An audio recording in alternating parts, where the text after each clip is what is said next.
this computer. Okay, great. Share screen. And here we are. Share. Okay. I'm gonna put that slideshow.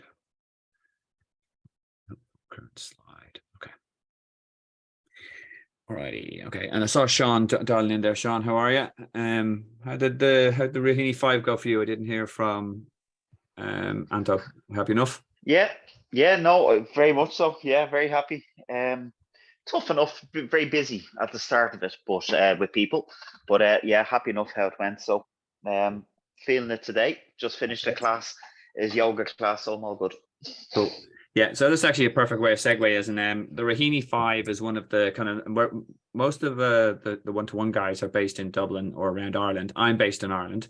And Rahini 5 is one of the kind of the premier kind of running road races that happens at the start of the year. So everyone kind of turns up with a little bit of Christmas lack of fitness, but they use it to kind of get a benchmark. So when people do well in that race, it's always a good sign. So we're going to talk about B races. So what's a B race? What's an A race? An A race is what you have built your season's goal around. So if you want to do your first ever Ironman, if you're looking for a PB, a marathon, a PB, or you're trying to qualify for the age group championships in the ITU or whatever it is, that's your A goal. B races are races that you'll have in the lead up to it, as it may not be of the same distance, maybe of a different variety altogether, may not even be a triathlon.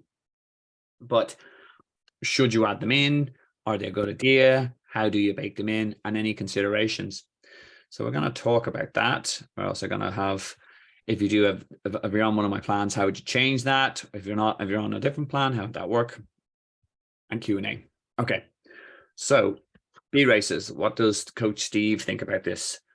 I'm a massive fan of B races. And the reason why, I've had too many athletes that are too singly obsessed about one goal and they sort of could put everything. But when you put all those eggs in one basket, and the sport that we actually do, things can go wrong. As in, you might have an injury in the lead up to your A race, and then that means the whole season's gone. Or the A race may not go right. The weather may be bad. You might have GI issues. You might have a mechanical on the bike. It's too much to have train for 6 months, 7 months, or whatever duration you have in your plan. Just have that, and a lot of the times some things do go wrong. But so I'm a big fan of having a series of B races, because not only do they give you much race day practice, they also test where you are. There are also little checkpoints along the journey. So if you're looking for a 4-hour marathon, for example, and you do a half marathon B race, and you're covering that in around 145, 150, you're in good nick for your sub 4-hour marathon. And you might choose to even push on a little. So it gives you, as I said, little checkpoints. It gives you a bit of fun and reward as you go through. It removes all the eggs in one basket concept. And you know what? There's nothing that will prepare you better for a race than actually going even to, like, I get nervous doing 5K runs in a park run because people know I'm a runner, and people come up and they start, I don't want to get beaten, and I get that nervous butterflies from actually what you call it, from people wanting to beat me and competitors. That's brilliant practice, because I know when the A race, they try to figure them, and you know what, to figure that out on the day. So yes, if you're considering a B race, definitely do it. Now there's caveats. Ideally put your B races in the build phase of your plan. Now, when I talk about the build phase, most of my plans, or most of the kind of classically periodized models, have a base period where you build up your kind of aerobic fitness, your strength, your stamina, yada yada. Build phase is where you put in more speed work and you actually have more race specific actual sessions. So therefore it makes sense to B race in the build phase. Now, sometimes this doesn't work in terms of if you have a very early season A race. For example, some people on the call are doing 70.3 Mallorca, which is in May. That means there's not an awful lot of B races of triathlons beforehand in January, February, March. So then you have to be a bit creative as well. Another thing is don't overload your training with B races, as in if you suddenly have too many B races, you don't actually give yourself enough time to train. And I always use the example of, I had a bit of an email debate with a guy who had just come back from COVID and had obviously clearly kind of was it pushed all the races because they're deferred. And he says, look, I want to do this Ironman. It's in October, but I have a couple of other races I want to do, and I want to do a PB. And I said, Grant, okay, let's talk about the races. He had 28 races in his plan, right? So I had to turn around and explain to him that there was 40 weeks of training to happen, and he was trying to do 28 races. Now, two of which were marathons, one, and there was another half. So I just went, there's actually no room to do any training around here. You're essentially doing a rather large race calendar, not an actual program building up. So hold on 1 second. I just need to, Pete, I think it's you. I think I might need you to mute. There you go. That's fine. Okay, there we go. A couple of mutes. Grant. Okay. So B races work, but sprinkled in at strategic points in your plan. And we'll talk a little bit about that now. And again, it's what you're looking at is they're very good as tests, as milestones, as a bit of fun, but not if they dilute the whole plan. Remember, the A goal is you still have to aim for that as your North Star. There will be a need then to, once you map out those B races and how many B races you're going to fit in, you also need to take into account, are they ones that involve travel? Are they ones that involve, like if you're going to go and do a half Ironman and you're going to do it in Spain, and that's going to take a week here, a week there, that does affect your recovery cycles, affects your ability to taper as well. So again, you just have to look at the whole picture, look about, okay, I'm going to do, in my Ironman year, I'm going to do a sprint, an Olympic, half marathon, and they're all kind of local. They're all therefore manageable, and just work that out and figure how much lost training time do I have. Okay, so they're the kind of caveats. I'm going to talk a little bit about, if my slides would work. Here we are. Okay, so what makes sense in terms of if your A race, for example, is an Ironman, or if your A race is an Olympic, what races make sense and what don't make sense? Again, back to my friend who was going to tell me he wanted to do 28 races, two of which were marathons, half Ironmans, etc., etc. He was just overloading it, and he wasn't even having any sort of progression. So I did, by the way, to finish that story, I did persuade him. He had to cull down around 20 of the races. He did manage to do a lot of B races, more than I probably would have recommended, but he ended up with a PB. But that's a happy story for a coach. Okay, so what I have here is a quick little table, a flashback to when I was a management consultant. You had to put things in tables and you had to have little visualizations. Here is what we would look at. If you have your A race, and again, it's just simple. If you were doing a sprint, right, and your A race is all about doing that the fastest sprint possible, it doesn't make a huge amount of sense for you to do anything further than that, because it's a different type of training. It's a different type of, you'll have to do much longer efforts in your training plan. So that's a very simple one, right? But you can do a B race of a sprint itself and just do it as a training run, just do it as you practice, or you might just roll the dice in and say, listen, this sprint is 4 weeks from my A race. I'm just going to roll the dice, going to try a couple of things. If they don't work out, no drama. I've learned maybe that's not the right bike setup for myself. Maybe that those runners aren't the ones for me, yada, yada. You can try it that way. Olympic, again, sprints make sense as in, like, just use it as a very high intense interval session. Again, like a sprint will be over between 70 minutes and, an hour and a half, an hour and 40. And you've learned a bit about, where your lactate threshold is. Ironman, it's when you go to higher distance, 70.3 in Ironman. I have a question mark over whether you get much out of doing a sprint race. I think it's debatable. I actually do them because I just think they're fun. I accept that I'm not really training the same energy system that I need on the day in an Ironman, but I might get, and I'm possibly risking a bit of an injury by just going flat out for whatever 70, 80 minutes.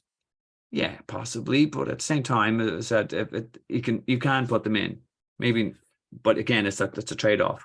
In terms of the other ones, 70.3 Olympics, definitely. 70.3, I question mark. They take a lot out of you, as in like if you don't want to do two, if one's a B race, unless you have two A races, you have an early season half Ironman, and then you have a late season half Ironman, and you can actually learn from that. Same with the Ironman. Again, I'm a big fan. If you're a beginner, an absolute beginner, and you just started, and I get this a lot, guys come in, go, oh, I've signed up for an Ironman. I want to do an Ironman, and they're like, cool. What's your triathlon experience? Never done one. I said, oh, that's when I get a little bit nervous about Ironman's marketing. Impossible. Nothing is impossible yet, but there's journey times. So I have taken guys who have not done any triathlon to doing an Ironman, but I've agreed a minimum of, either 18 months or a year. And in that, there was checkpoints. I said, right, we've got to get you a sprint. You've got to learn how to do a race at the sprint distance. Well, that's really short. I said, you've not done it. So if you're in that boat, yes, do a sprint. Give it a bit of time. Move on to an Olympic. Brilliant. You're learning a bit about the racing. You're learning a bit about what it feels like to run off a bike in a race scenario. Do a half Ironman.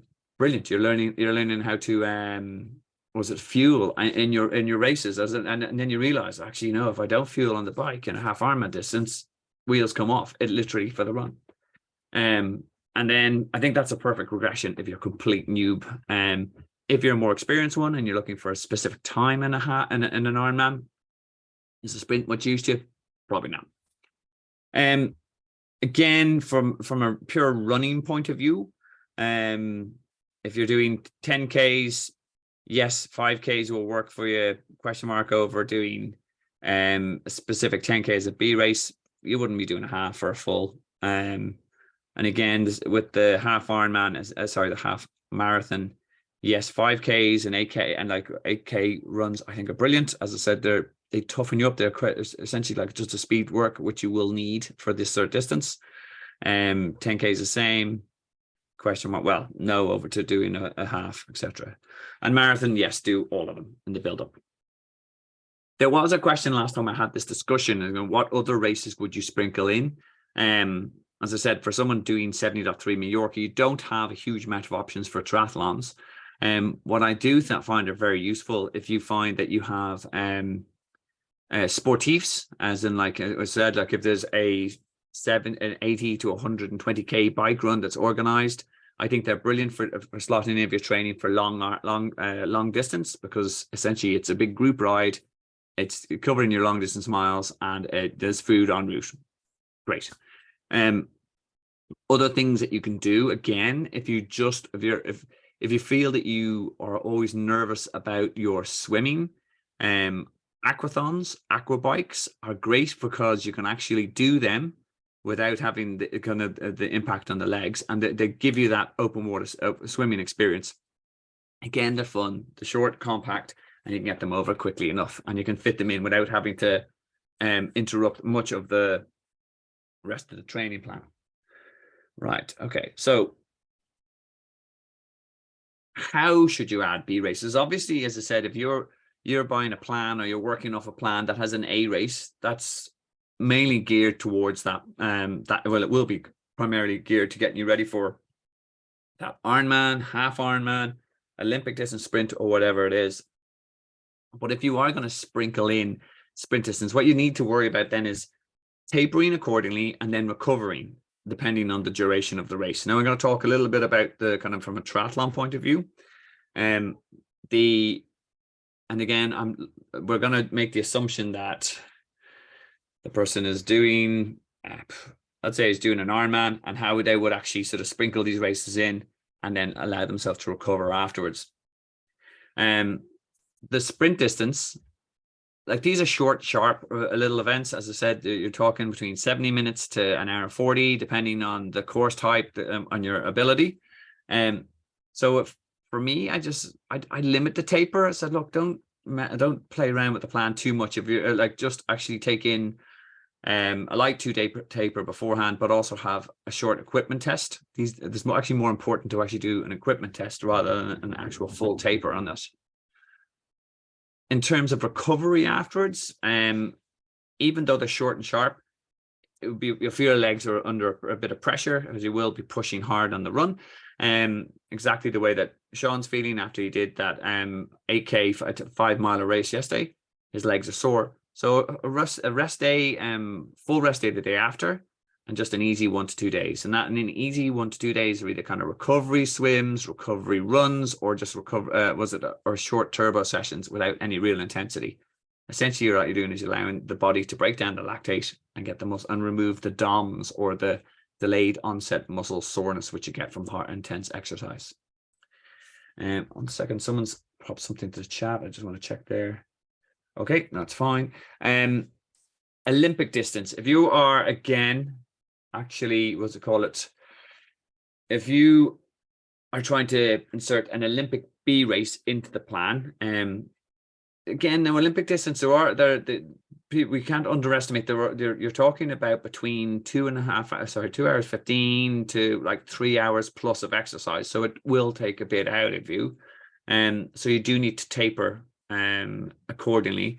I would have a 4-day taper beforehand. And when I say a 4-day taper, one of those would be the equipment test. Again, maybe a 10K cycle on the bike, a 2 or 3K run off the bike, and you're just literally checking all the gears working. Is my aero position right? Is my Garmin syncing with my heart rate monitor? That sort of stuff.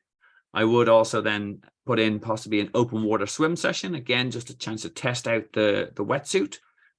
Don't go bananas with it. You don't have to be doing, 2+ K. If you get in and you're swimming up to 1K and things are feeling good and you put in efforts, you really start testing out the equipment again.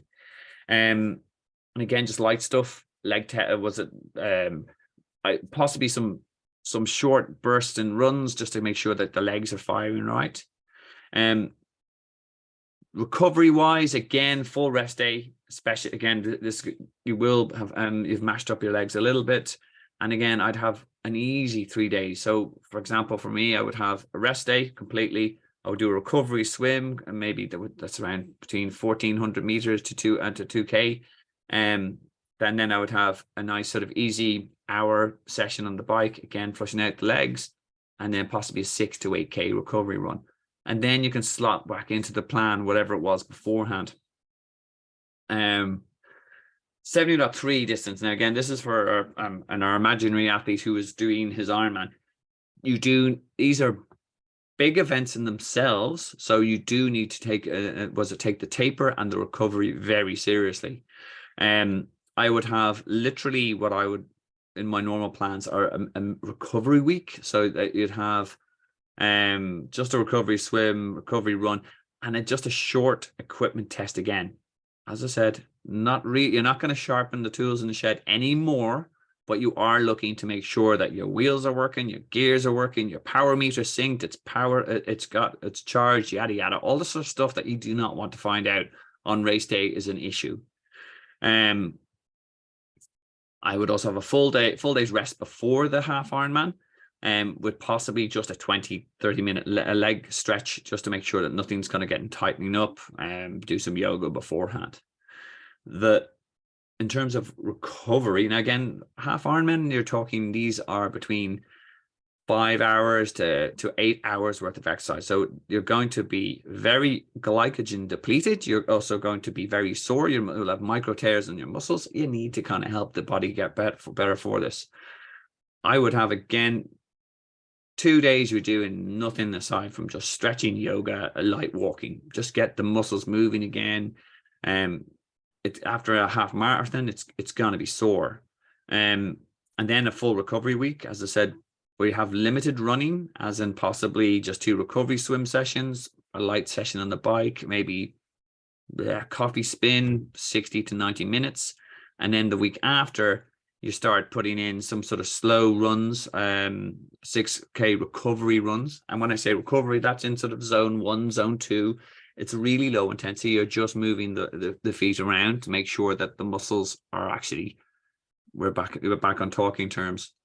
And that's how we would do it as well, because as I said, ideally when you're looking at these races and you're trying to slot them in, it makes life a little easier if you're looking at either in a recovery week, you can slot in like a race, because it means you have to minimize your chopping and changing of sessions if you're not not being coached.